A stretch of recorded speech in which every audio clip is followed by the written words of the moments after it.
আল্লাহকে ডাকার জন্য আল্লাহ নিজেই আদেশ করেন।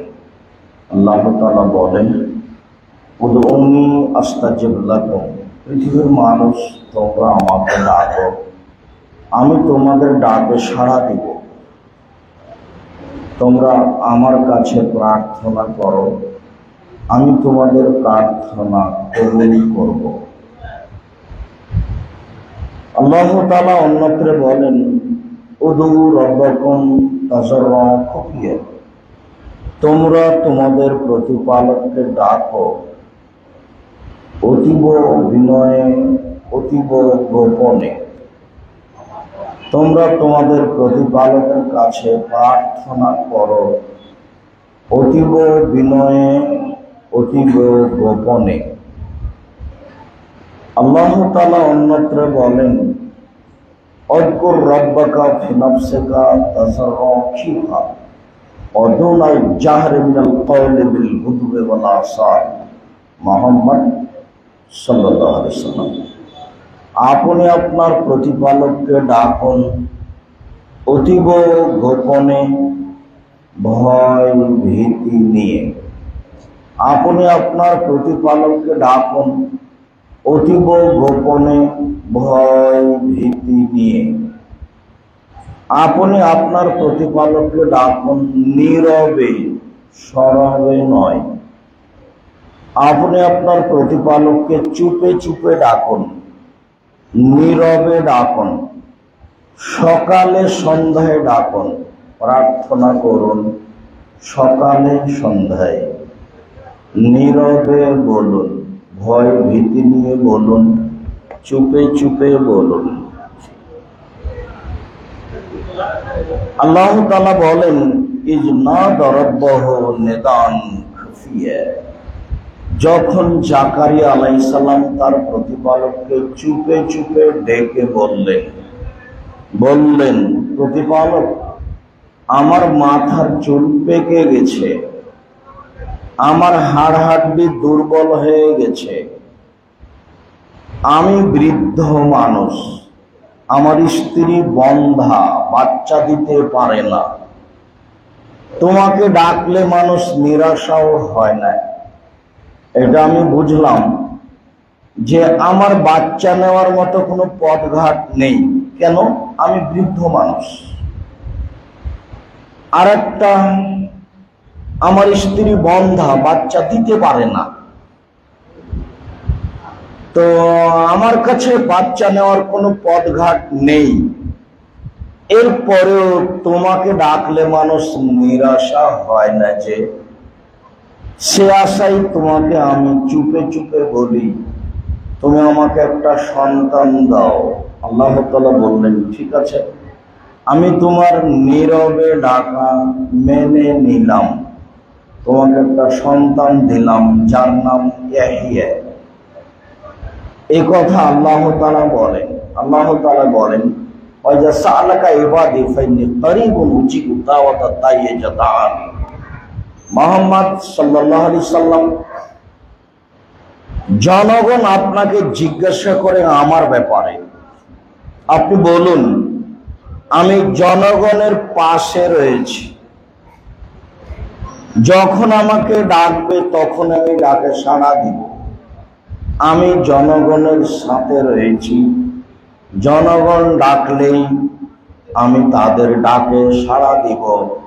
এই কথা আপনি বলে দেন। আনাস রাদিয়াল্লাহু তাআলা আনহু বলেন, রাসূল সাল্লাল্লাহু আলাইহি ওয়াসাল্লাম বলেছেন, আল্লাহ তাআলা বলেন, ইবনা আদম মা দাওতানি ওয়া রাজাউতানি গাফারতু লাকা আলা মা কানা ফিকা ওয়া লা উবালি। আদমের ছেলে মেয়ে শোনো, তুমি আমাকে যেভাবে ডাকো আমি সেভাবে থাকি, তুমি যেভাবে আশা পোষণ করো সেভাবে আমি পূর্ণ করে থাকি। আমি তোমার সব পাপ ক্ষমা করে দিই, আমি পরোয়া করি না তুমি কত বড় পাপী, আমি পরোয়া করি না তুমি কত বড় পাপী। আমি পরোয়া করি না তুমি কত বড় পাপী। আদমের ছেলে মেয়ে শোনো, তুমি যেভাবে ডাকো আমি সেভাবে থাকি, তুমি যেভাবে আশা পোষণ করো সেভাবে পূর্ণ করে থাকি। আমি পরোয়া করি না তুমি কত বড় পাপী, আমি তোমার সব পাপ ক্ষমা করে দিই। আমি পরোয়া করি না তুমি কত বড় পাপী। আদমের ছেলে মেয়ে শোনো, তুমি যেভাবে ডাকো আমি সেভাবে থাকি, তুমি যেভাবে আশা পোষণ করো সেভাবে পূর্ণ করে থাকি। আমি তোমার সব পাপ ক্ষমা করে দিই। আমি পরোয়া করি না তুমি কত বড় পাপী। জাবনাদম লাউ বালাগাত যুনুবুকা আনানা সামায়ে, আদমের ছেলে মেয়ে শোনো, তোমার পাপ বেশি হতে হতে যদি আকাশে লেগে যায়, পাপ আর পাপ, এরপরেও ফাস্তাগফিরতানি, তুমি যদি আমার কাছে ক্ষমা ভিক্ষা চাও আমি তোমাকে ক্ষমা করে দিব। আমি পরোয়া করি না তুমি কত বড় পাপী, তুমি যেভাবে ডাকো আমি সেভাবে থাকি, তুমি যেভাবে আশা পোষণ করো আমি সেভাবে থাকি। আমি পরোয়া করি না তুমি কত বড় পাপী। সম্মানিত মসজিদের মুসল্লি, আল্লাহকে ডাকলে আল্লাহ আমার ডাকে, আপনার ডাকে সাড়া দিবেন, এ কথা আল্লাহ তাআলা বলেন। এ কথা মুহাম্মদ সাল্লাল্লাহু আলাইহি ওয়াসাল্লাম বলেন। আবু হুরায়রা রাদিয়াল্লাহু তাআলা আনহু বলেন, রাসূল সাল্লাল্লাহু আলাইহি ওয়াসাল্লাম বলেছেন, লা ইয়াযালু ইসআলু লিনাবদি মা লাম ইয়াতুব ইসমিল্লাহ কাফিয়াত রাইবনা লাম ইয়াস্তাজিল। আল্লাহ তাআলা মানুষের কথা শুনেন, মানুষের ডাকে সাড়া দেন যতক্ষণ পর্যন্ত মানুষ তিন ধরনের দোয়া করে না। এক, বিসমিল, পাপের দোয়া করে না, আল্লাহ আমি জেনা করছি কেউ যেন না দেখে, এই দোয়া কবুল হবে না। আরেকটা হলো এই, কেউ যদি আত্মীয়তা সম্পর্ক ছিন্ন করার দোয়া করে, আল্লাহ আমাকে আর যেন এ লোকের বাড়িতে না আসতে হয়, আর যেন কোনোদিন শ্বশুর বাড়ি না আসতে হয়, এরকম আত্মীয়তার সম্পর্ক ছিন্ন করার দোয়া করলে তা কবুল হবে না। আর ওয়াইস্তাজিল, তাড়াহুড়া করলে দোয়া কবুল হবে না। ওয়ালাম ইয়াস্তাজিল, তাড়াহুড়া করলে দোয়া কবুল হবে না। সাহাবীগণ বললেন, ওমান ইস্তেজাল, তাড়াহুড়া কি? পাপের দোয়া করলে কবুল হবে না এটা বুঝলাম, সম্পর্ক ছিন্ন করার দোয়া করলে কবুল হবে না এটাও বুঝলাম, কিন্তু তাড়াহুড়া করলে দোয়া কবুল হবে না এইটা কি? তখন আল্লাহ রাসূল বললেন, বলে বলে দোয়া করলাম, কত দোয়া করলাম কই কবুল হয় না, দোয়া করলাম, কত দোয়া করলাম কই কবুল হয় না, তারপর অলস হয়ে যায়, তারপর দোয়া ছেড়ে দেয়, এই হলো তাড়াহুড়া করা। এ কথা মুহাম্মদ সাল্লাল্লাহু আলাইহি সাল্লাম বলেন। তিনি বলেন, মানুষের দোয়া কবুল হবে এ কথাই ঠিক, যদি মানুষ এমন এমন এমন না করে। আবু হুরায়রা রাদিয়াল্লাহু তাআলা আনহু বলেন, রাসূল সাল্লাল্লাহু আলাইহি সাল্লাম বলেছেন, দুআ হল ইবাদত, প্রার্থনাই হচ্ছে ইবাদত। কবুল হবে না কেন? দোয়াই হচ্ছে ইবাদত, কবুল হবে না কেন? আল্লাহকে ডাকাই হচ্ছে ইবাদত, কবুল হবে না মানে কবুল হবে।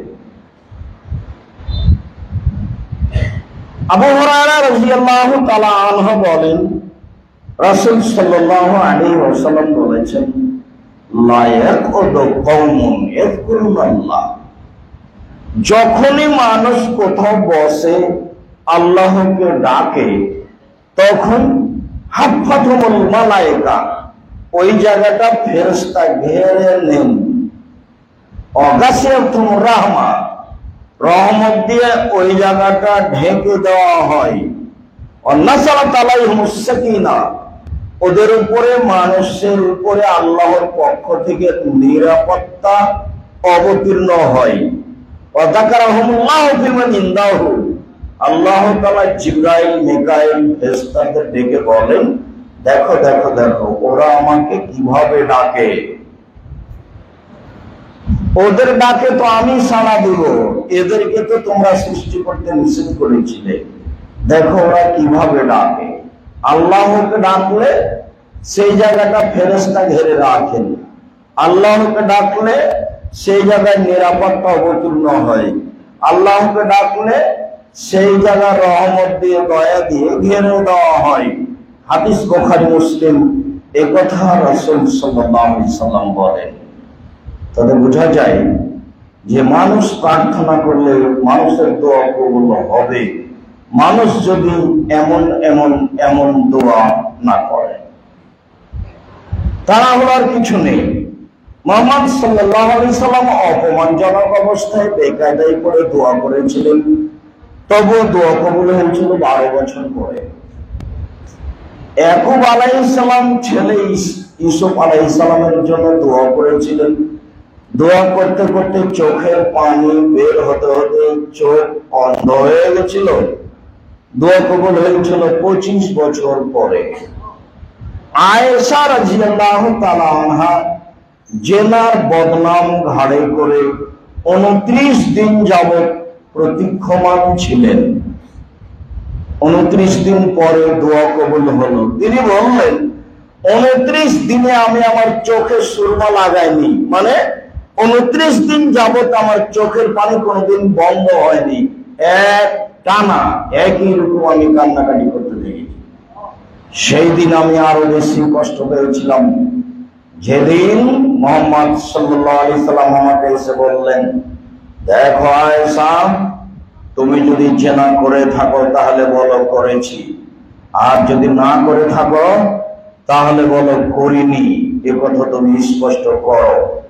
তখন আয়েশা রাদিয়াল্লাহু তাআলা আনহা বলেছিলেন, বলেন কি? আর যদি বলি হ্যাঁ তাহলে মিথ্যা হবে সত্য, যদি বলি না তাহলে জনগণ বলবে করে বলছে না। সাবরিকা সাবরা হবে ইসব, আমার ধৈর্য ইসবের বাপের ধৈর্যের মতো। ইসবের বাপ 25 বছর যাবত ধৈর্য ধারণ করেছিলেন, আমি একটু ধৈর্য ধারণ করতে পারি না। দেখি সেদিন কবে আসে, যেদিন আমার আল্লাহর পক্ষ থেকে আসে যে আমি অশ্লীল কাজ করিনি। আজকে আপনার মুখের সামনে আমি স্বীকৃতি দিতে রাজি নই। আমি যদি বলি হ্যাঁ তাহলে মিথ্যা হবে সত্য, আমি যদি না বলি তাহলে জনগণ বলবে আরে করে বলছে না, নিজেকে বাঁচানোর জন্য।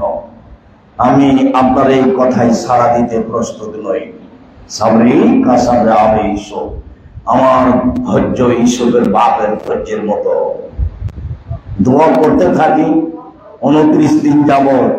মহিলা হিসাবে পৃথিবীতে সবচেয়ে দামি মহিলা, বাপ হিসাবে সবচেয়ে দামি বাপ আয়েশা রাদিয়াল্লাহু আনহার পিতা আবু বকর সিদ্দিক রাদিয়াল্লাহু তাআলা, স্বামী হিসাবে পৃথিবীতে সবচেয়ে সম্মানিত স্বামী মুহাম্মদ সাল্লাল্লাহু আলাইহি ওয়াসাল্লাম, আদম সন্তানের মধ্যে সবচেয়ে সম্মানী মানুষ। তার স্ত্রী 29 দিন যাবত কান্নাকাটি করলেন। তখন আল্লাহ বললেন, আয়েশা অশ্লীল কাজে লিপ্ত হয়নি। আয়েশার মা বললেন, আয়েশা তুমি মুহাম্মদ সাল্লাল্লাহু আলাইহি সাল্লামের কাছে গিয়ে ক্ষমা চাও। আয়েশা বলেন কি আমি আল্লাহ রাসূলের কাছে ক্ষমা চাইবো কেন? যিনি বললেন যে তুমি জিনা করনি, আমি তার শুকরিয়া আদায় করি, আলহামদুলিল্লাহ। আয়েশা রাদিয়াল্লাহু তাআলা এই কথা বললেন। তিনি বললেন, আমি মনে করেছিলাম যে আল্লাহ মুহাম্মদ সাল্লাল্লাহু আলাইহি সাল্লামকে বলে দিবেন যে তুমি আয়েশার বিষয়টি স্পষ্ট হয়ে যাও যে ও জিনা করেনি। কোরআন মাজিদ নাযিল হবে আমার ব্যাপারে, আমি আয়েশা নিজেকে এত বড় মানুষ মনে করিনি। আমি একটা সাধারণ মানুষ, আমার ব্যাপারে কোরআন নাযিল হবে আল্লাহর পক্ষ থেকে, আমি এত বড় আশা করিনি। তবে আমি 29 দিন যাবত এক টানা 24 ঘন্টা আল্লাহকে বলতে দেখেছি, তুমি আমাকে বিপদ মুক্ত করো, আমি অন্যায়ের সাথে জড়িত নই। সম্মানিত মসজিদের মুসল্লি, তিনি মুসলিম ভাই বোন, আল্লাহর মুখে ডাকলে আল্লাহর কথা গ্রহণ করবেন, এই কথাই ঠিক। তবে সময়ের ব্যবধান এমনটা হতে পারে, আমি যেটা বলছিলাম ওর চেয়ে আল্লাহ একটা বড় দিয়েছেন, কিন্তু আমি বুঝতে পারিনি। তখন আমি বুঝলাম যে আমার দোয়া কবুল হয়নি। ওর চেয়ে বড়টা হয়ে গেছে, কিন্তু আমি তো আর বুঝতে পারলাম না। আমি একটা চেয়েছিলাম, সেটা হয়নি, তখন আমি বুঝলাম যে আমার দোয়া কবুল হয়নি। এরপরেও যে আপনি যেটা আল্লাহকে বলছেন, আল্লাহর কৃপণতা করার কোনো প্রয়োজন নেই। আপনি যেটা বলছেন সেটা আল্লাহ সময় গ্রহণ করবেন, নইলে বিচার মাঠে তার নেকি দিয়ে দিবেন। আপনি দৃঢ়তার সাথে দোয়া করুন। আবু হুরায়রা রাদিয়াল্লাহু তাআলা আনহু বলেন, রাসূল সাল্লাল্লাহু আলাইহি সাল্লাম বলছেন, উদুল্লাহ ওয়াস্তাইকিনু বিল ইজাবা, আল্লাহকে ডাকো আর বলো আমার দোয়া কবুল হবেই হবে।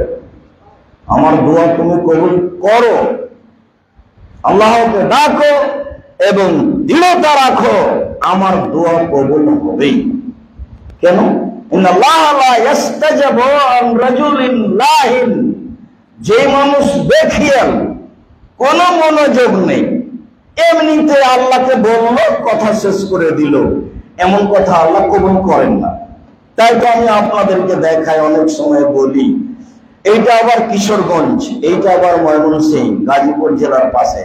আপনি আমার দিনী ভাই, আপনি আমার দিনী বোন, আপনার সাথে আমার কোনো দ্বিমতের কিছু নেই। বিশ্বাস করুন, 32 বছর আমি কোনোদিন অপ্রয়োজনীয় কোনো বাক্য বলিনি। কাজে আমার কথায় আপনার ক্ষিপ্ত হয়ে কোনো লাভ নেই, বরং ক্ষিপ্ত হলে পরকালে আপনাকে জবাবদিহি হতে হবে, আপনি ক্ষতিগ্রস্ত হবেন, এ কথাই ঠিক। আপনি শুনে মেনে নেবেন, অন্যথায় চুপ থাকবেন, এটাই হবে আপনার ভদ্রতার পরিচয়। আমি বলছিলাম, আসসালামু আলাইকুম রাহমাতুল্লাহ, আসসালামু আলাইকুম রাহমাতুল্লাহ, আলহামদুলিল্লাহি রাব্বিল আলামিন, বিহাক্কি লা ইলাহা ইল্লাল্লাহ। তারপর উঠে খাড়া হয়ে গেল। বলেন তো এটা কোন দোয়া? এটা আল্লাহকে কেমন ডাকা? এখানে কান্নাকাটি আছে, এখানে ভয় ভীতি আছে, এখানে বিনয়ী আছে, কোনটা আছে? আল্লাহ তাআলা আমাদের নবীকে বলছেন, শুনেন, হায়যা ফারাগতা ফানসাব ওয়া ইলা রাব্বিকা ফারগাব।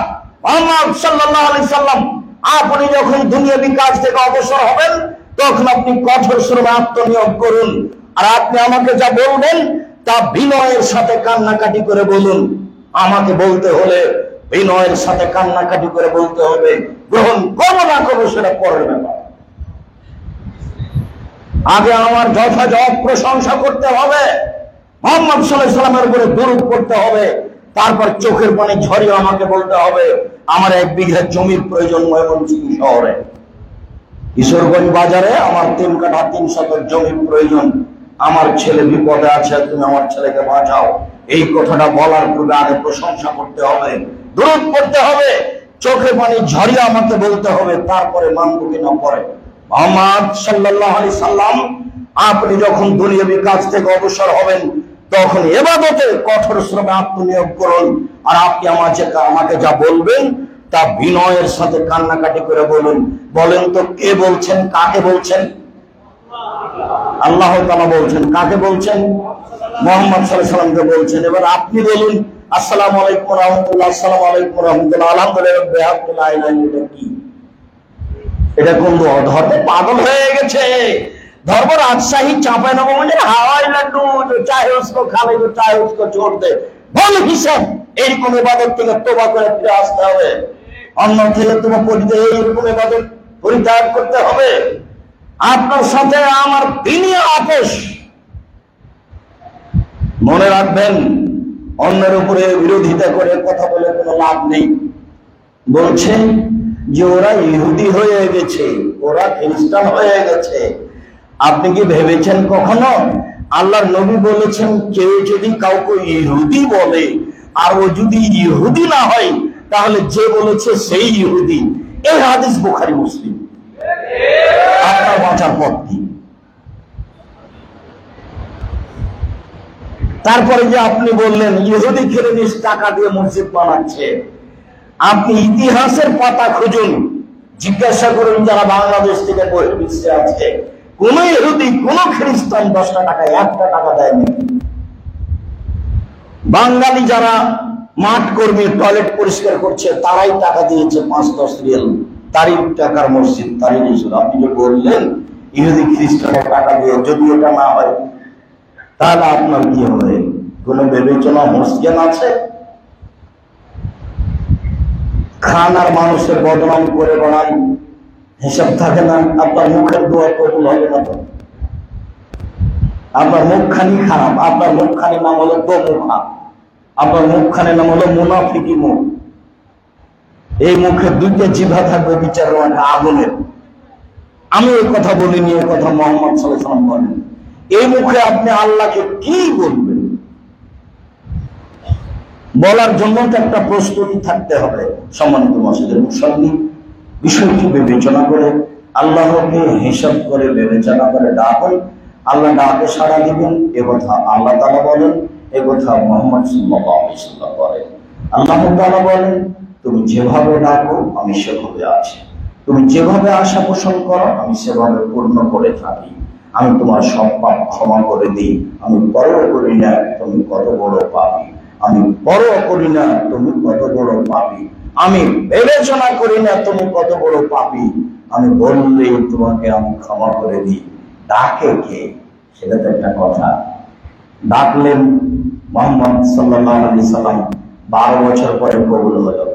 ডাকলেন ইয়াকুব আলাইহিস সালাম, কবুল হলো 25 বছর পরে। ডাকলেন আয়েশা রাদিয়াল্লাহু তাআলা আনহা, কবুল হলো 29 দিন পরে। হাতে হাতে কবুল হয়, না হওয়ার কিছু নেই। তবে নবীগণ বলেছেন, সাহাবাগণ বলেছেন, মাতা নাসরুল্লাহ, সাহায্য কবে হবে? জানছি হবে, তবে কবে? সেই দিন কবে? সবই যে ধ্বংস হলো, চলেই তো গেলাম, বিদায়ের সময় তো চলে এসেছে, কই সাহায্য তো আসে না, কবুল তো হয় না। এই কথা সাহাবাগণ বলেছেন। আপনাকে ধৈর্যের পরিচয় দিয়ে আগাতে হবে, আল্লাহকে ডাকতে হবে। আল্লাহ তাআলা বলেন, ওয়াস্তাঈনু বিস-সাবরি ওয়াস-সালাহ, আল্লাহর কাছে সাহায্য চাও সালাত দিয়ে আর ধৈর্য দিয়ে। সালাত আদায় করে দিলে দিয়ে আল্লাহকে ডাকো, তোমার ডাকে আল্লাহ সাড়া দিবেন।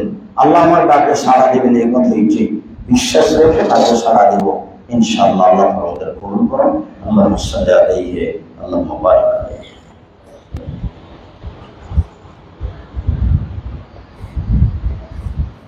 আলহামদুলিল্লাহ ওয়াহদা, আসসালাতু ওয়াসসালামু আলা মান লা নাবিয়্যা বা'দা। আবু হুরায়রা রাদিয়াল্লাহু তাআলা আনহু বলেন, রাসূল সাল্লাল্লাহু আলাইহি সাল্লাম বলেছেন, মান লাম ইয়াসআলিল্লাহ ইয়াগদাব আলাইহি, যে আল্লাহকে ডাকে না তার উপরে আল্লাহ অসন্তুষ্ট হন। এইবার মুখখান যে বন্ধ করে খাচ্ছেন সারাদিন 24 ঘন্টা, একবার যে বলছেন না আস্তাগফিরুল্লাহ ওয়া আতুবু ইলাইহি, আল্লাহর নবী কোন জায়গাতে বসলে 70 বার বলতেন আস্তাগফিরুল্লাহ ওয়া আতুবু ইলাইহি, 70 বারের অধিক বলতেন। আপনি সারা দিনে আজকে খুঁজে পাবেন না কয়বার বলেছেন আস্তাগফিরুল্লাহ ওয়া আতুবু ইলাইহি। কি ডাকেন আপনি? আল্লাহর নবী বলছেন আল্লাহকে না ডাকলে আল্লাহ কি হন? অসন্তুষ্ট হন। তাহলে আমি আর আপনি তো আল্লাহকে অসন্তুষ্ট করেই রেখেছি, তাহলে কেমন হবে? রাসূল সাল্লাল্লাহু আলাইহি ওয়াসাল্লাম বলছেন, এবার খুব মনে রাখতে হবে, লাইসা শাইউন আকরামু আলাল্লাহি মিনাদ দুআ, আল্লাহর কাছে চাওয়া কাজটি, ওকে বলা কাজটি আল্লাহর কাছে যত প্রিয়, পৃথিবীর কোন ইবাদত আল্লাহর কাছে তত প্রিয় নয়। হজ একটা বড় ইবাদত, অনেক পয়সা খরচ হয়, এরপরেও এত প্রিয় ইবাদত নয় আল্লাহর কাছে।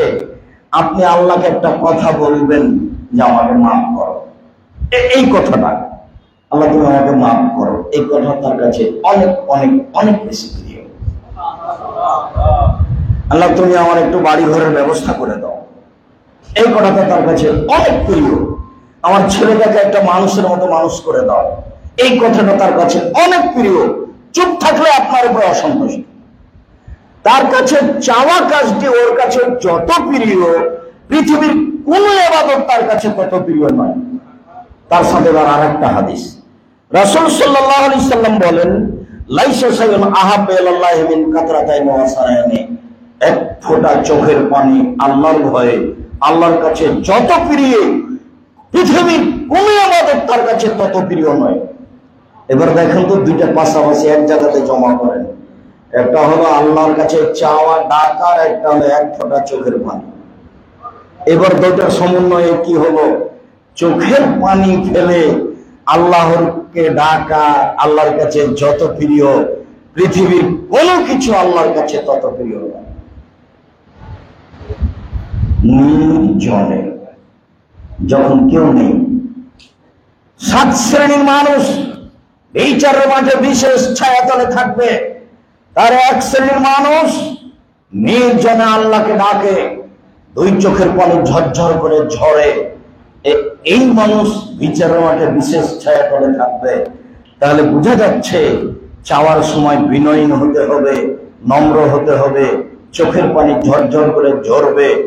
এরপরে আল্লাহ বুঝবেন, হ্যাঁ, লোকটা আসলেই আমাকে বলছে। আপনি আপনার মতো বললে হবে? পীর সাহেব যেভাবে বলেছেন সেভাবে বললে হবে?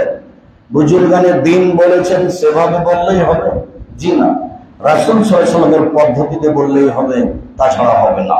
আনাস রাদিয়াল্লাহু তাআলা বলেন, রাসূল সাল্লাল্লাহু আলাইহি ওয়াসাল্লাম বলেছেন, ইয়াসআলু আহাদুকুম রাব্বাহু হাজাতাহু কুল্লাহা। সবাই যেন আল্লাহর কাছে সবকিছু চায়, যা প্রয়োজন সবকিছু আল্লাহর কাছে চাইবে। এই কথা আল্লাহ রাসূল বলার পরে নিচে নামতে লাগলেন, মানে ছোট থেকে ছোট, ছোট থেকে ছোট, ছোট থেকে ছোট, হাত্তা ইয়াসআলা সিসআনা আলাইহি। স্যান্ডেলের জুতা যদি ফিতে ছিঁড়ে যায়, সেটাই যেন আল্লাহকে বলে, এটার ব্যবস্থা করে দাও। স্যান্ডেলের জুতা ফিতে এই কথা নয়, কিন্তু এটার অর্থ হলো এই যে একটু কাজ করতে একটা দা লাগবে, দা কুড়াও, আল্লাহ তোমার ব্যবস্থা করো। এই কথাটা তাকে বলতে হবে। একটা মেজ, একটা খড়ি, একটু আগুন, একটু লবণ, যেটা কিনতে বেশি কিছু ভারী লাগে না। একটা মরিচ, একটা মরিচ হলে সকালের পান্তা খাওয়া হবে, কিন্তু উপস্থিত নেই। পাশের ঘরের রুমে এক বন্ধু আছে, আল্লাহ তুমি ব্যবস্থা করো। তারপরে বলেন 10টা মরিচ আছে। এটার অর্থ হলো ছোট থেকে ছোট, বড় থেকে বড়, সবকিছু যেন আদম সন্তান আল্লাহর কাছে চায়। মানুষের কাছে চাইলে উনি অসন্তুষ্ট হয়, দিতে পারি আমি, আর তুমি আরেকজনকে গিয়ে বলো, মানে পীর সাহেবকে বললে হবে? বিপদে পড়লে এই জন্য কি তদবির আছে? হুজুর, হুজুর সব তদবির করে দেন, পীর সাহেব তদবির করে দেন, হলো এটা? তদবির রাসূল সাল্লাল্লাহু আলাইহি ওয়াসাল্লামের করাটা নিতে হবে, আল্লাহর কাছে চাইতে হবে। কি পদ্ধতিতে? তা আজকের আলোচনায় সম্মানিত দিদি ভাই বোন বলছিলাম, সূর্য ঢোলার পরপরই চাইলে কবুল হয়। কেন? তখন সব আকাশের দরজা খুলে দেওয়া হয়েছে। রাত 12টার পরে চাইলে কবুল হয়। কেন?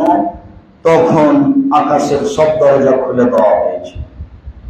আজান এবং একামাতের মাঝে চাইলে কবুল হয়। কেন? আজান হওয়ার সাথে সাথে সব দরজা খুলে দেওয়া হয়েছে। এবং রাসূল সাল্লাল্লাহু আলাইহি ওয়াসাল্লাম বলেছেন, আজান যখন শুরু হয়েছে তখন তুমি সব কাজ বন্ধ করে চুপচাপ করে উত্তর দিতে থাকো। উত্তর দিতে দিতে দিতে ফাইজান তাহাইতা সাউতুতা, যখন আজান শেষে হয়ে যাবে তখন তুমি আল্লাহকে কিছু বলো, যা বলবে সেটাই মেনে নেবেন আল্লাহ, যা বলবেন সেটাই মেনে নেবেন আল্লাহ। এই কথা মুহাম্মদ সাল্লাল্লাহু আলাইহি ওয়াসাল্লাম বলেন। চাওয়ার পদ্ধতিতে আবু হুরায়রা রাদিয়াল্লাহু তাআলা আনহু বলেন, রাসূল সাল্লাল্লাহু আলাইহি ওয়াসাল্লাম বলেছেন, আনজাল রাব্বুনা তাআলা ইলা সামাইদ দুনিয়া হিনা রাসূলুল্লাহ ইলাহ। যখন রাতের 3 ভাগের 2 ভাগ পার হয়ে যায়, তখন আল্লাহ তাআলা সপ্তম আকাশ থেকে প্রথম আকাশে নেমে আসেন। কিভাবে আসেন এটা আপনার ভাবার প্রয়োজন নাই, তার ক্ষমতা অনুযায়ী আসেন। সবকিছু করতে পারেন, তাই তিনি আল্লাহ। ওহ আলা কুল্লি শাইইন কাদির, তিনি হলেন সর্বশক্তিমান। মায়ালিকু বিহি, মা তার জন্য যেটা শোভনীয় সেভাবে তিনি নেমে আসেন, দিয়ে বলেন, মায়াগুনি ফাস্তাজিবা লাহু, কে আমাকে ডাকে আমি তা ডাকে সাড়া দেব। মায়া সুরানি ফাউতিয়াহু, কে কিছু চায়, যে যা চায় আমি তাকে তাই দিয়ে দেব। মায়াস্তাগফিরুনি ফাগফির লাহু, কে ক্ষমা ভিক্ষা চায় আমি তাকে ক্ষমা করে দিব। হাদিস বুখারী মুসলিম। রাতের 3 ভাগের 2 ভাগ পার হওয়ার পরে অনুমান 2টা, 1টার পরে, 2টার পরে, 2:30টার পরে এরকম একটা হিসাব করতে হবে। জরুরি ঘোষণা, যেমন আইয়ুব খানের মার্শাল আইন জারি ছিল, আপনার নিজের উপরে এবং আপনার পরিবারের উপরে মার্শাল আইন জারি থাকবে। একেবারে জরুরি ঘোষণা। রাত 10টার পরে বাসায় কেউ জেগে থাকতে পারবে না, শুধুমাত্র যে ছেলে মেয়ে পড়াশোনা করছে ব্যতীত সবাইকে ঘুমিয়ে যেতে হবে। কেন? রাসূল সাল্লাল্লাহু আলাইহি ওয়াসাল্লাম বলেছেন, একরাহুল কালাম আবাদাল ইশায়ে, একরাহুল নাওম কাবলাল ইশায়ে। আল্লাহ নবী এশার সালাতের পরে কথা বলাকে ঘৃণা করতেন, তিনি এশার সালাতের পূর্বে ঘুমিয়ে যাওয়াকে ঘৃণা করতেন। এশার সালাতের পূর্বে ঘুমিয়ে যাওয়া ঘৃণিত কাজ, এশার সালাতের পরে কথা বলা ঘৃণিত কাজ। এশার সালাতের পরে 10টা হতে হতে ঘুমিয়ে যেতে হবে। তাহলে আপনি যদি 4 ঘন্টা পরে জাগেন তাহলে 2 ঘন্টার 2টাই ঘুম ভেঙে যাবে। যদি আপনি 3 ঘন্টা পরে জাগেন তাহলে 3টার পরে ঘুম ভেঙে যাবে। যদি আপনি 5 ঘন্টা ঘুমিয়ে থাকেন তাহলে 3টায় ঘুম ভেঙে যাবে। আপনি সুন্দর করে উঠে আকাশের দিকে তাকিয়ে সূরা আলে ইমরানের শেষ রুকু পড়েন, প্রথম 5 আয়াত পড়েন, তারপরে আরো দোয়া আছে পড়েন, এরপরে ওযু করে আসেন, 2 রাকাত সালাত আদায় করেন, এরপর আপনি আল্লাহকে বলেন কি বলতে চাচ্ছেন, বলার পদ্ধতি। আব্দুল্লাহ ইবনে আব্বাস রাদিয়াল্লাহু তাআলা আনহু বলেন, রাসূল সাল্লাল্লাহু আলাইহি সাল্লাম বলেছেন, আর রাফু হাত তুলে দোয়া লা ইয়ারফা হাজামান কাবাইহে, যেটা কাঁধ পার হবে না, কাঁধ সামনাসামনি থাকবে। হাত তুলে বলতে হবে, হাত মিলাতে হবে না ফাঁকা থাকবে, এই কথা মুহাম্মদ সাল্লাল্লাহু আলাইহি ওয়াসাল্লাম বলেন। তবে হাত তোলার কথা মুহাম্মদ সাল্লাল্লাহু আলাইহি ওয়াসাল্লাম বলেন। একবার বলেন, আল মাসআলা, চাওয়া হচ্ছে এমন, দেখেন চাওয়া হচ্ছে এমন। আরেকবার বলছেন ওয়াল ইবতিহাল, আর এমন হাত দুটি বাড়িয়ে দিবে। হাত দুটি বাড়িয়ে দিবে তো এইভাবে না এভাবে? আনাস রাদিয়াল্লাহু তাআলা আনহু বলেন, ইয়ারফা ইয়াদাইহি রাসূলুল্লাহ সাল্লাল্লাহু আলাইহি ওয়াসাল্লাম হাত্তা ইউরা বাইদা ইয়াদাইহি, আল্লাহ রাসূল হাত যখন উঠালেন তখন তার বগলের শুভ্রতা দেখা গেল। তবে যদি এইভাবে উঠাই তাহলে শুভ্রতা দেখা যাবে না, এইভাবে উঠাই তাহলে দেখা যাবে না। এবার এইভাবে উঠালে দেখা যাবে, এর নাম ইবতিহাল। হাত একবারে সোজা করে মাথার উপর দিকে চলে যাবে, বগলের শুভ্রতা দেখা যাবে। আপনি এবার হাত তুলে আল্লাহকে বলছেন, এ কথাই সুন্দর। সালমান রাদিয়াল্লাহু তাআলা আনহু বলেন, রাসূল সাল্লাল্লাহু আলাইহি ওয়াসাল্লাম বলেছেন, ইন্না রাব্বাকুম হাইয়ুন কারীম, তোমাদের প্রতিপালক লজ্জাশীল, বড় লজ্জা পায়। ইয়াস্তাহি মিন আবদিহি, পুরুষ নারী দাস দাসী। ইয়ারফা ইয়াদাইহি ইলাইহি আয়রুদ্দুহু সিফরা, যখন হাত উঠিয়ে বলে তখন হাতটা ফিরিয়ে দিতে লজ্জা পায় না। হাতটা তুলে আমাকে বলছে, আমি তাকে ফিরিয়ে দিব না, ঠিক আছে তুমি যা চাচ্ছ দিয়ে দিলাম। হাত তুলে বললে তখন উনি লজ্জা পান ফিরিয়ে দিতে। তাহলে তো হাত তুলে দোয়া করাই উত্তম। জি, এ কথাই ঠিক। আব্দুর রাজ্জাক সাহেব, আপনারাই তো নাকি হাত তুলে দোয়া তুলে দিচ্ছেন, এ কথাও ঠিক। 1992 সালে সর্বপ্রথম ময়মনসিংহ চিনেডলি জামালপুরে এসেছিলাম হাত তুলে দোয়া করার বিষয় নিয়ে বাহাস করতে, যদি এখনো যায় না। হাত তুলে দোয়া করতে হবে, এই কথাই ঠিক। হাত তুলে দোয়া করা গুরুত্বপূর্ণ ইবাদত, এ কথাই ঠিক। সবাই মিলে নামাজের পরে হাত তুলে দোয়া করলে এটা বেদাত হবে, এটাই চূড়ান্ত। ঈদের মাঠে গিয়ে সবাই মিলে হাত তুলে দোয়া করলে বেদাত হবে, এটাই চূড়ান্ত। সভা সমিতির পরে, বিবাহের বৈঠক পরে সবাই মিলে হাত তুলে দোয়া করলে বিদাত হবে, এটাই চূড়ান্ত। কবরস্থানে গিয়ে সবাই মিলে হাত তুলে দোয়া করলে বিদাত হবে, এটাই চূড়ান্ত। আল্লাহ রাসূল রাতে উঠে একাই চলে গেলেন কবরস্থানে দোয়া করার জন্য, হাত তুলে দোয়া করলেন। পাশে স্ত্রী ঘুমিয়েছিলেন, তিনি যখন ভাবলেন আমার স্ত্রী ঘুমিয়ে গেছেন, উনি ভাবলেন, আয়েশা বলছেন, আমি তো ভান করে ঘুমিয়ে আছি, আমি তো আসলে ঘুমাইনি, আমি তো আসলে এমনি ভান করে আছি, দেখি কি করে, দেখি কি করে। একটু পরে উঠে চলে গেলেন। তাহলে বোঝা যাচ্ছে মুহাম্মদ সাল্লাল্লাহু আলাইহি ওয়াসাল্লাম গায়েবের খবর জানেন না।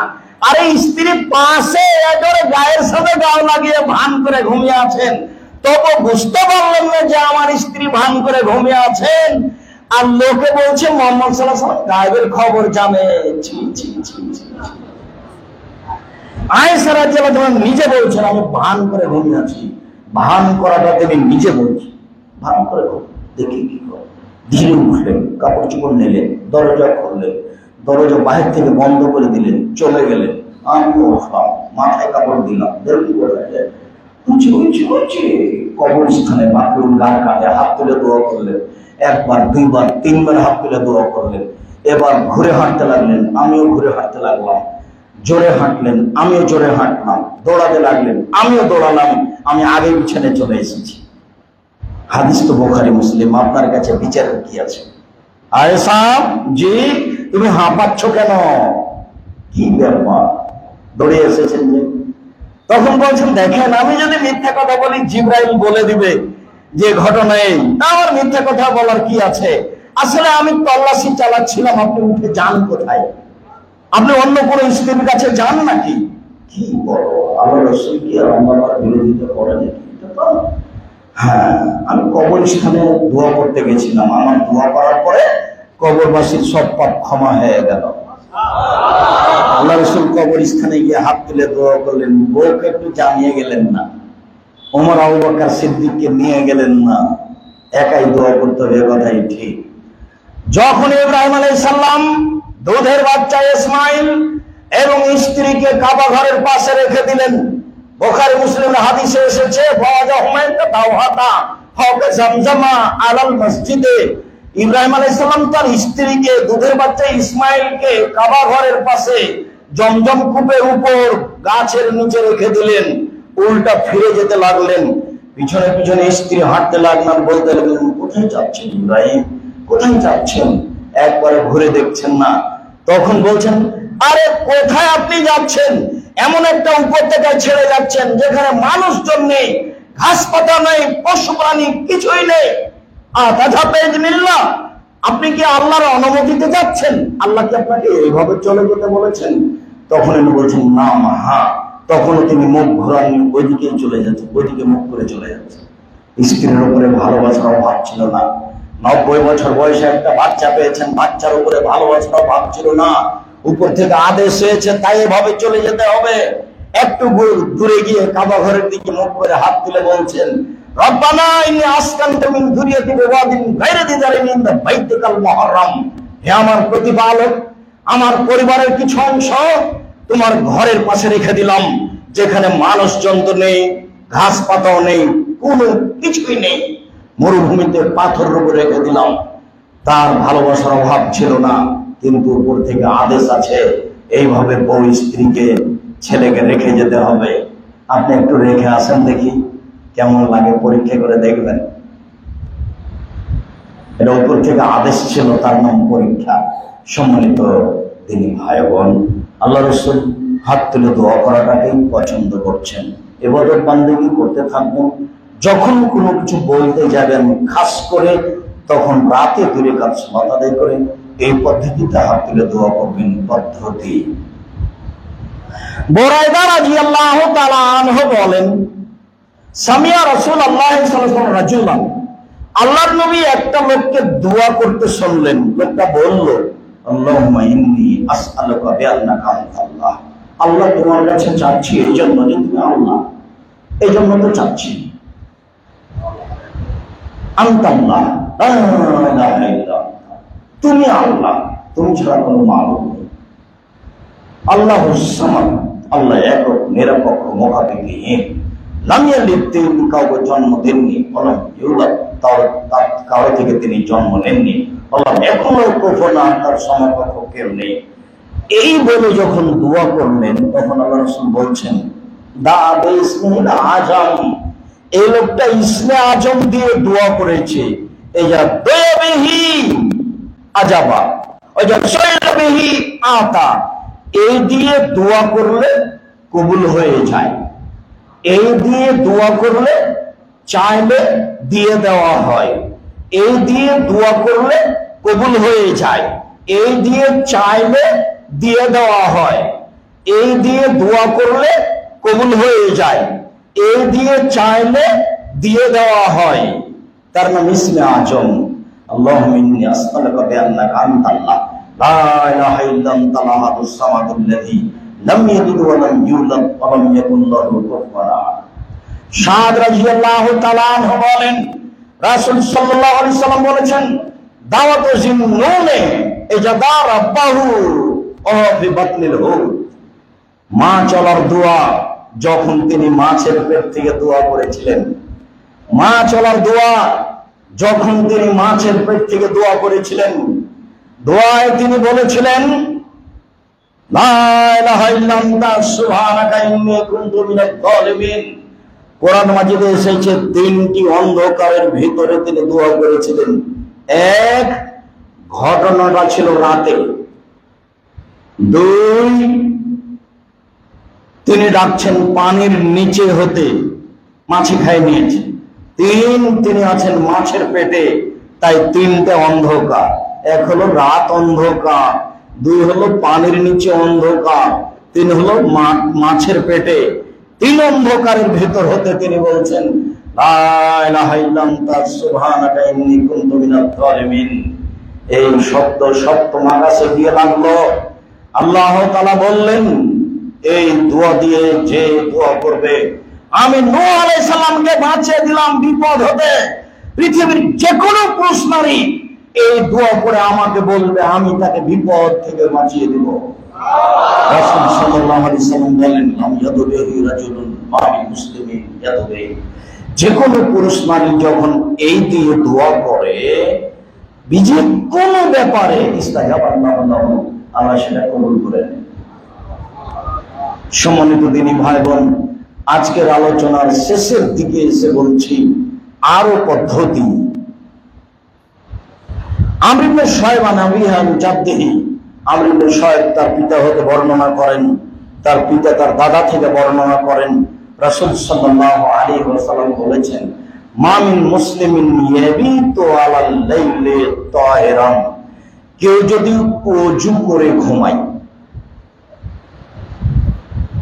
ফায়াতাআররা মিনাল লাইলি, শেষ রাতে উঠে, ফায়াসআলুল্লাহ মিন খায়রিন মিন আমরিদ দুনিয়া ওয়াল আখিরাহ, তারপর আল্লাহকে বলে ইহকালের কথা, পরকালের কথা, ইহকালের প্রয়োজন, পরকালের প্রয়োজন, যে কোনো বিষয়ে আল্লাহর কাছে বলবে, সেটা আল্লাহ কবুল করবেনই, করবেনই, জরুরি ভাবে করবেন।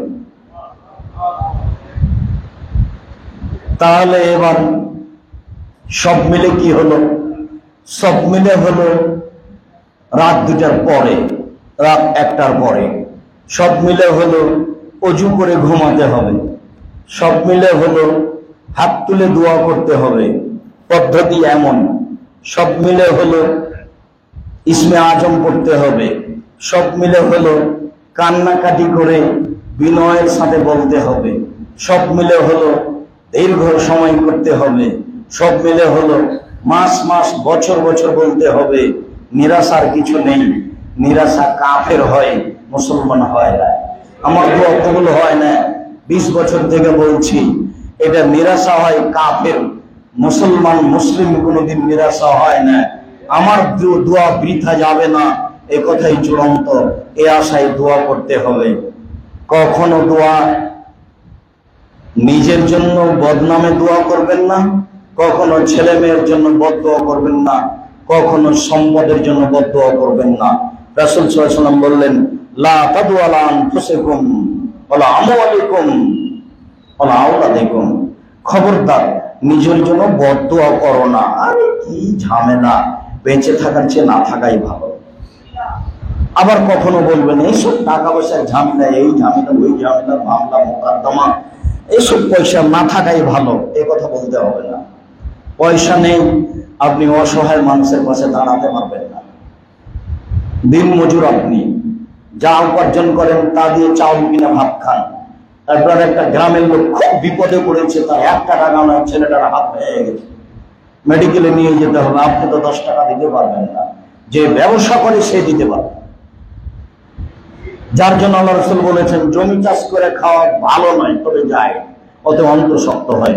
তোমরা ব্যবসা করো, ব্যবসা যে করবে সে নবী শহীদ সিদ্দিকের সাথে থাকবে বিচারের মাঠে, সত্যবাদী ব্যবসায়ী।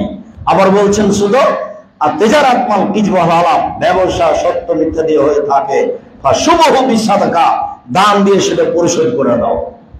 আর কখনো আপনি মানুষকে উঠানো আর নামানোর জন্য টাকা উপার্জন করবেন না।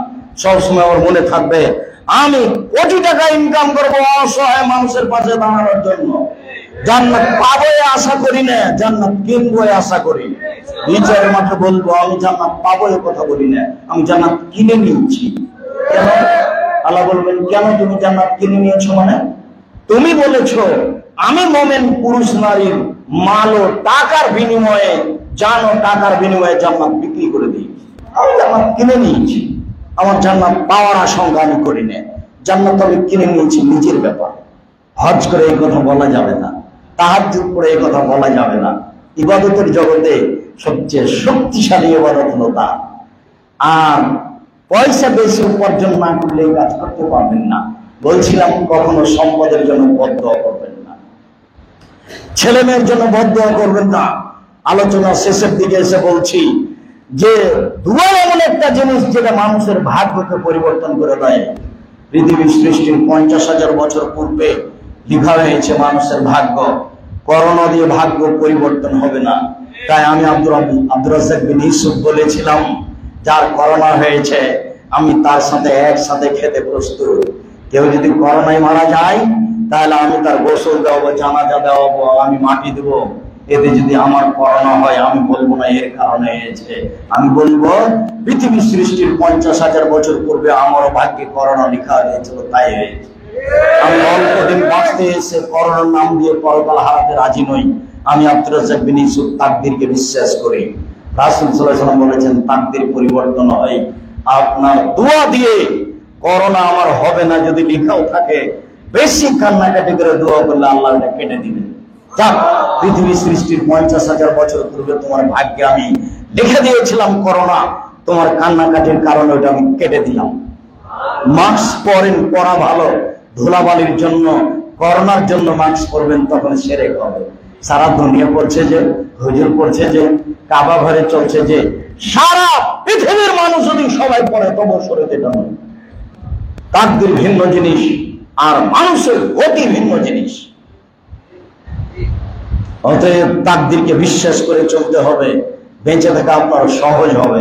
শেষ পর্যন্ত আমি বললাম আমি আব্দুর রাজ্জাক বিন ইউসুফ যদি একাই থাকি দুনিয়াতে তবু আমি পায়ের সাথে পা মিলাবো কারোর সাথে দাঁড়ালে, অন্যথায় একাই বাড়িতে থেকে চলে যাব। আমি এইভাবে সলাতে দাঁড়াতে রাজি নই, আমি মাস্ক পরে সলাত আদায় করতে রাজি নই। আল্লাহ রাসূল বলেছেন সলাতের সময় মুখ খুলে রাখতে হবে। আল্লাহ রাসূল বলেছেন সলাতের সময় টাকনোর উপরে কাপড় রাখতে হবে। আল্লাহ রাসূল যেটা বলেছেন সেটাই হবে। অন্তত মসজিদের আসলেটা করতে হবে। আর শরীয়তের সম্পূর্ণ উল্টা চলে যখনই এরকম কোনো সমস্যা আসে, প্রায় হুজুর সেদিকে চলবে, এ কথাই ঠিক। সম্মানিত দিনী ভাই বোন, বলছিলাম বিশেষ প্রার্থনা, ছেলে মেয়ের জন্য বদদোয়া করলে বদদোয়া বাপ মায়ের দোয়া কবুল হবে, তখন আপনার ছেলে মেয়ে বিপদে পড়ে যাবে। কখনো ছেলে মেয়ের জন্য বদদোয়া করবেন না। আলোচনার শেষে এসে আপনাকে আমি বিষয়গুলি বিস্তারিত দেখার জন্য অনুরোধ জানিয়ে আরো বলছি, সেটা হচ্ছে বই পুস্তক একটু দেখতে হবে। এদেশে একটা বই পাওয়া যায় উপদেশ, আব্দুর রাজ্জাক বিন ইউসুফ। বই পুস্তকের সাথে সংকীর্ণতা করিয়েন না। আমার জীবনে আমি কোনোদিন জাতিকে ফাঁকি দিইনি। দীর্ঘ 90 সাল থেকে 33 বছর চলছে, জাতির সামনে আছে মুখে কলমে মিডিয়ে। দীর্ঘ 33 বছর আমি কোনোদিন আমার স্বার্থ নিয়ে জাতির সামনে কথা বলিনি। দীর্ঘ 33 বছর আমি জাতির কাছে কোনোদিন পয়সা চাইনি। দীর্ঘ 33 বছর আমি মানুষের কাছে পথ খরচ পাথেও চাইনি। দীর্ঘ 33 বছর আমি কোনোদিন মাঝহাব নিয়ে কথা বলিনি। দীর্ঘ 33 বছর আমি কোনোদিন সরকার নিয়ে কথা বলিনি। এই পাতা আমি পড়তে রাজি নই। আমি রাসূল সাল্লাল্লাহু আলাইহি ওয়াসাল্লাম যা বলেছেন সেটুকু জাতিকে বলতে প্রস্তুত। আপনি আমার বক্তব্য নেটে দেখুন, কোনদিন যদি এরকম একটা বাক্য প্রমাণ হয়ে যায় জাতির সামনে আমি কথা বলবো না, এই কথাই চূড়ান্ত। জাতির যদি রাস্তাঘাট করে দিতে না পারি, জাতির যদি স্কুল কলেজ করে দিতে না পারি, জাতিকে চূড়ান্ত সঠিক ধর্ম দিতে পারবো ইনশাআল্লাহ। ধর্মের ব্যাপারে জাতিকে ফাঁকি দিয়ে পরকাল হারাতে রাজি নয়, এরকম কোন চিন্তা ভাবনা 5 মিনিটের জন্য করিনি। জাতিকে হিসাব করে কথা বলতে হবে, এটা আমি কোনোদিন বিবেচনা করিনি। ভাবি মান সম্মান আল্লাহর হাতে, আল্লাহ ওভাবে রেখেছেন। সভাপতি সেক্রেটারিকে হিসাব করে কোনোদিন কথা বলতে হবে, এ বিবেচনা আমি করিনি। জাতিকে আমি ধর্মের নামে ফাঁকি দিইনি। কলমে মিডিয়াই আমি দিন রাত যা বলছি সেটাই বলছি। আজকে আপনাদের সামনে বিশেষ প্রার্থনা একটি গুরুত্বপূর্ণ বিবরণ পেশ করলাম। আপনি দিন ভাই হিসেবে, তিনি বোন হিসেবে আপনি এই পূর্ণ আলোচনাকে বারবার সামনে নিয়ে দেখবেন, বুঝতে পারবেন আল্লাহ কি বলেছেন, রাসূল কি বলেছেন। মর্মে আমি আপনাদেরকে আন্তরিকভাবে অনুরোধ জানাচ্ছি, আপনি মুসলিম, চলে যেতে হবে, এ কথাই ঠিক। আমার উপদেশে 4টা কথা মনে রাখবেন। 1, 5 ওয়াক্ত সালাত, যার সাথে কোনো আপোষ নেই। মাথা ব্যথা পরে পড়বো এ কথা নয়, কাপড়ে পেশাব পায়খানা লেগে আছে এ কথা নয়, কাল থেকে পড়বো এ কথা নয়। পৃথিবীতে মানুষের কাছে একটি কাজ এত গুরুত্বপূর্ণ, পৃথিবীতে দ্বিতীয় কাজ এত গুরুত্বপূর্ণ নেই, সেটাই হলো সালাত।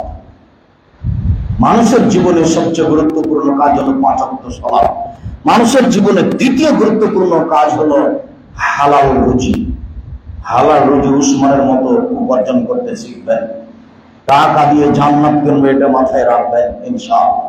তৃতীয়, কোরআন মাজিদ পড়বেন 24 ঘন্টায়, যে কোনো একবার পড়তেই হবে। নিচে নামতে নামতে অন্তত নিচে গিয়ে রেখেছি সূরা ইখলাস, অন্তত সূরা ইখলাস 3 বার পড়ে আল্লাহকে বলবেন আমি কোরআন মাজিদ পড়ি, এটা প্রমাণ করে রাখবেন। 4, দোকানপাটে বসবেন না, দুইজন যেখানে বসে আছে সেখানে বসবেন না, যার নাম হলো আড্ডা পিটা। জীবনে কোনো দিন আড্ডা পিটার নামে বসবেন না। ওখানে কারোর বদনাম হচ্ছিল, তাহলে আপনি বলেছেন ঠিকই বলেছি, শাশুড়ি খান, এখন আপনি তাহাজ্জুদ দিয়ে সেটা পার করেন দেখি, ওটা তো মানুষের বদনাম। এখন তো আর হজ করে হবে না, কান্নাকাটি করে হবে না, ওটা তো হবে না। ঠিকই বলেছি, শাশুড়ি খারাপ, এখন এটা মাফ হবে কি দিয়ে? আল্লাহর কাছে যদি বলেন তা আল্লাহ বলবেন না আমি তো জালেম নই। আপনি যার বদনাম করেছেন তাকে গিয়ে বলেন, আদরে বলেন ভাই আমাকে মাফ করেন, আমি যদি মাফ করি তাহলে আমি আল্লাহ হবো জালেম। আপনি মানুষের সম্মান নষ্ট করলেন আর আমি ক্ষমা করে দেবো, মানে জেনা করে আমাকে বললে আমি ক্ষমা করে দেবো, চুরি করে আমাকে বললে আমি ক্ষমা করে দেবো, কোটি টাকা সুদ খেয়ে আমাকে বললে আমি ক্ষমা করে দেবো। জীবনে নামাজ পড়নে আজকে সালাত শুরু করেছো 80 বছর বয়সে, আমাকে বলো আমার ভুল হয়েছে আমি ক্ষমা করে দেবো। তুমি বলেছো আসলেই খারাপ ওই লোকটা, এই কথা আমি ক্ষমা করবো না। আমি ক্ষমা করলে আমি হবো জালেম। যার জন্য আড্ডা পিটবেন না, দোকানে বসে সময় কাটাবেন না। দোকানে গেছেন, যা কিনেছেন, যা প্রয়োজন তা কিনে নিয়ে পাল্টা ফিরে আসবেন। আসসালামু আলাইকুম দোকানদার সাহেব, এটা দেন, হ্যাঁ শেষ হয়েছে, আসসালামু আলাইকুম, গেলাম। এশার সালাতের পরে গল্প করবেন না পড়াশোনা ছাড়া। এশার পূর্বে ঘুমাবেন না। উপদেশগুলি মনে রাখার জন্য অনুরোধ জানাচ্ছি। তারপরে অনুরোধ জানাচ্ছি, আমার মনে বড় সাধ, আমি এদেশের মাটিতে উন্নত মানের প্রতিষ্ঠান গড়বই করবো ইনশাআল্লাহ। সেটাই হচ্ছে জামিয়া সালাফিয়া। আমার মনে বড় সাধ, এদেশের মাটিতে আমি উন্নত মানের প্রতিষ্ঠান গড়বই করবো ইনশাআল্লাহ, যেখানে ছেলে মেয়ে বাংলা, ইংরেজি, আরবি উন্নত মানের শিক্ষা অর্জন করে জাতির অন্যায়ের বিরুদ্ধে লড়বে। মুখে কলমে মিডিয়াই, মুখে বলছি, কলম বের হওয়ার সাথে দেখবেন বই পুস্তক আছে, সাথে সাথে আবিদের পত্রিকা আছে, দেশ বিদেশের বড় বড় বিদ্বান মুক্তি দিয়ে সেই পত্রিকা বের করা হয়, যার নাম মাসিক আবিদের পত্রিকা। লক্ষ লক্ষ টাকা খরচের জায়গায় জামিয়া সালাফিয়া। আমার মনে বড় সাধ, এটা আমি বাস্তবায়ন করবো ইনশাআল্লাহ। জামিয়া সালাফিয়া ডাঙ্গিপাড়া পাওয়া রাজশাহী 26 বিঘা জমির উপর অবস্থান করে। সেখানে একটা মসজিদ আছে, 90% প্রায় 3 বিঘা জমির উপরে 3000 মুসল্লি একসাথে সালাত আদায় করতে পারে, যার 4 তলার কাজ শেষের দিকে। জামিয়া সালাফিয়া রূপগঞ্জ, নারায়ণগঞ্জ, ঢাকা 51 বিঘা জমির উপর অবস্থান করে, যেখানে একটা মসজিদ তৈরি হচ্ছে। 6 বিঘা জমির উপরে 33 শতকের বিঘায় 200 শতক, যার একতলায় 10,000 মানুষ সালাত আদায় করতে পারবে। বাইতুল হাম জামে মসজিদ নামে বলছিলাম সম্মানিত দিনী ভাই বোন, জামিয়া সালাফিয়া রূপগঞ্জ নারায়ণগঞ্জ ঢাকা, জামিয়া সালাফিয়া ডাঙ্গিপাড়া পবা রাজশাহী, জামিয়া সালাফিয়া 6 মাইল বাবুগঞ্জ বরিশাল, জামিয়া সালাফিয়া তেঘরা বিরল দিনাজপুর, এসব প্রতিষ্ঠানগুলি চলমান। এসব প্রতিষ্ঠানে প্রায় 5000 ছেলে মেয়ে পড়াশোনা করে। এসব প্রতিষ্ঠানে প্রায় 300 জন শিক্ষক শিক্ষিকা রয়েছেন, যাদের প্রতি মাসে বেতন লাগে 32 লক্ষ। কিভাবে চলে আমি জানি না, তবে চলছে এটা আমি দেখতে পাচ্ছি। মর্মে আপনার কাছে যেটা আকুল আবেদন রেখেছি সেটা হলো, আজকে বিশেষ প্রার্থনা আলোচনা চলছিল, আজ থেকে আপনি নিজের জন্য দোয়া করবেন। তখন আপনি বলবেন, আল্লাহ তুমি জামিয়া সালাফিয়া কবুল করো। এইটুকু আমার দাবি, অন্য কিছু দাবি নেই। কিভাবে হবে সেটা আপনাকে ভাবতে হবে। কিশোরগঞ্জ জেলা না ভাবলেও চলবে, তবে আমি চাই না যে না ভাবুক, আমি চাই যে ভাবুক। আপনার 10 টাকা ছাড়া জামিয়া সালাফিয়া গড়ুক, এটা আমি চাইনি। পতিতালয়ের মহিলা যদি কুকুরকে পান পান করে জান্নাত পেতে পারে, জামিয়া সালাফিয়া আপনার 10 টাকা থাকলে আপনি জান্নাত পাবেন ইনশাআল্লাহ। শিরক মুক্ত প্রতিষ্ঠান জামিয়া সালাফিয়া, বিদআত মুক্ত প্রতিষ্ঠান জামিয়া সালাফিয়া, দল মুক্ত প্রতিষ্ঠান জামিয়া সালাফিয়া, সংগঠন মুক্ত প্রতিষ্ঠান জামিয়া সালাফিয়া, হিংসা মুক্ত প্রতিষ্ঠান জামিয়া সালাফিয়া। মর্মে আপনাকে আমি অন্তর থেকে দোয়া করার জন্য অনুরোধ জানাচ্ছি। খুতবার শেষে এসে বলছি, আল্লাহ এতটা অঞ্চলে যেসব দিনী ভাই বোন, এই মসজিদ সংক্রান্ত যারা দিনী ভাই বোন চলে গেছেন কবরে, তুমি তাদের কবরের শাস্তি মাফ করো। সকল মুসলিম ভাই বোন যারা চলে গেছেন দুনিয়া থেকে, তুমি তাদের কবরের শাস্তি মাফ করো। আল্লাহ আমরা যারা অসুস্থ রয়েছি বাড়িতে হাসপাতালে, তুমি তাদের আরোগ্য দান করো। আল্লাহ দেশে বিদেশে যারা আমরা অসুস্থ বাড়িতে হাসপাতালে রয়েছে, তুমি তাদের আরোগ্য দান করো। যারা আমরা বেঁচে আছি, তুমি তাদেরকে তোমার রাসূলের পদ্ধতি অনুযায়ী চলার তৌফিক দান করো। আল্লাহ তুমি আমাদেরকে তোমার রাসূলের পদ্ধতি অনুযায়ী চলার তৌফিক দান করো। বিশেষভাবে আজকের বিশেষ প্রার্থনার বিষয়টি গুরুত্ব সহকারে দেখে তোমার দরবারে রাতে উঠে আকুল আবেদন জানিয়ে ক্ষমা প্রার্থনা করার সুযোগ করে দিয়ে, মরার সুযোগ করে দিও, এই দাবি তুমি কবুল করো। জামিয়া সালাফিয়ার সমস্ত বই পুস্তকগুলিকে যথাযথভাবে মূল্যায়ন করে প্রতিষ্ঠানটাকে মূল্যায়ন করার তুমি তৌফিক দান করো। তোমার দরবারে এই জোরালো দাবি ও দাওয়াত দোয়া রেখে আজকের জুমার খুতবা এখানে শেষ করলাম। সাল্লাল্লাহু আলাইহি ওয়াসাল্লাম।